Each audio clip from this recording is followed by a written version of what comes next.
President Trump intends to keep the terrorist detention facility at Guantanamo Bay, Cuba, open for business. Gitmo. Former President Obama spent 8 years trying and failing to close it down. National security correspondent Jennifer Griffin tells us from the Pentagon that means suspects could be sent to Gitmo for the first time in 10 years. We're going to load it up with some bad dudes, believe me. We're going to load it up. Candidate Donald Trump promised to reverse President Obama's decision to close Guantanamo Bay, which the last administration said terrorists used as a recruiting tool.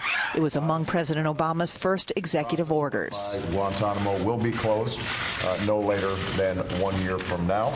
Congress blocked efforts to close the facility. Last night, President Trump signed a new executive order giving Defense Secretary Mattis, who quietly visited the facility before Christmas, 90 days to recommend whether those captured on the battlefield should be sent to Gitmo for the first time in 10 years. Terrorists are not merely criminals. They are unlawful enemy combatants. And when captured overseas, they should be treated like the terrorists they are. Senator Lindsey Graham has been a loud proponent of keeping Gitmo open. I thought the president showed a determination as commander-in-chief to win a war that we can't afford to lose. That's going to be used by every terrorist group worldwide against us.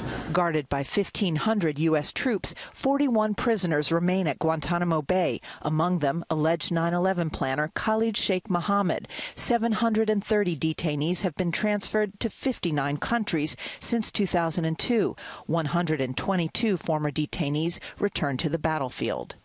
In the past, we have foolishly released hundreds and hundreds of dangerous terrorists, only to meet them again on the battlefield, including the ISIS leader, al-Baghdadi.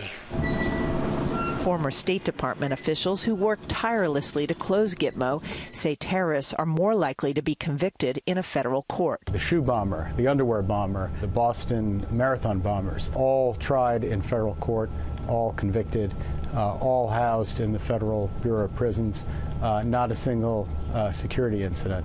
It costs the U.S. taxpayer about $450 million a year to keep Gitmo open. In 16 years, despite 7 active prosecutions, there have been no convictions by these military tribunals. Brett?